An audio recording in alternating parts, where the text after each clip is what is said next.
Eastern State opened in 1829, and when it opened, it was a pretty revolutionary idea because from the ground up, this building was built to keep people in solitary confinement because they were convicted of crime.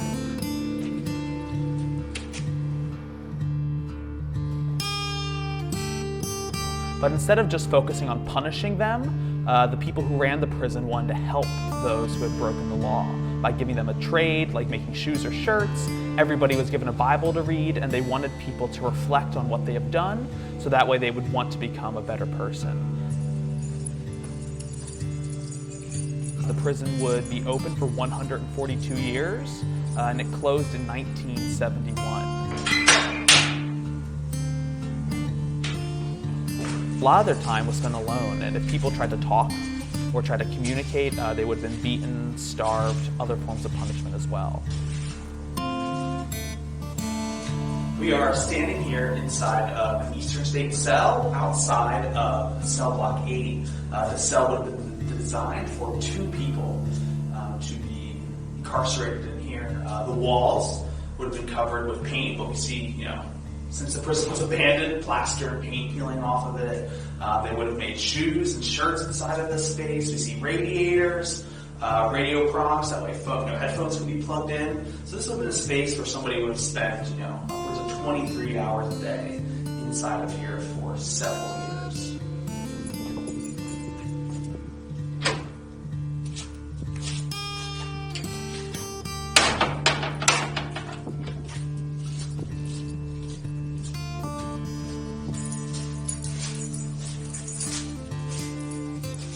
So we are standing in Eastern State's operating room.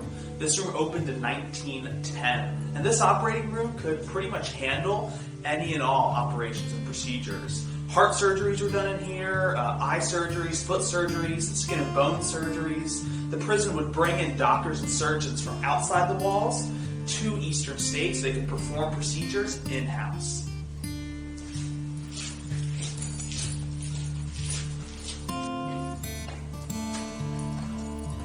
So we are standing on the bridge linking the 2 galleries of cell block 7.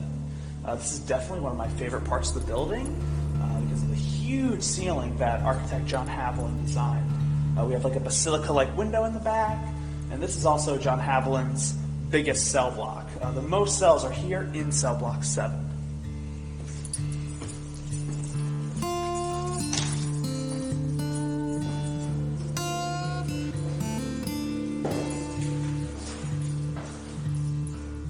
So we are standing in cell 68 at the very end of cell block 7, and in this cell in April of 1945, 12 men escaped in a tunnel that went 97 feet out and 15 feet underground. Everybody who escaped from this tunnel was apprehended, some in minutes, hours, or months.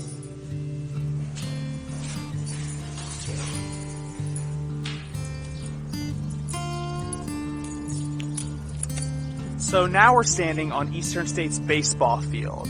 This would have been the main recreation area in the 1900s here at Eastern State. On top of the 30-foot wall, we can see that they installed a fence because sometimes home runs would be hit into the neighborhood.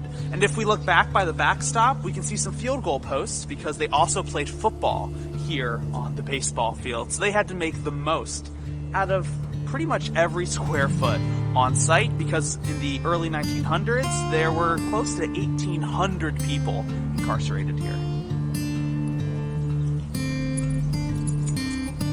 I think we're doing a lot of really important work here, trying to build bridges between people who have never experienced incarceration and folks who either were in prison back in time or are in prison today. I think it's really awesome that you're coming here to learn about what we at Eastern State do to try to build those bridges between 2 sometimes very different groups of people.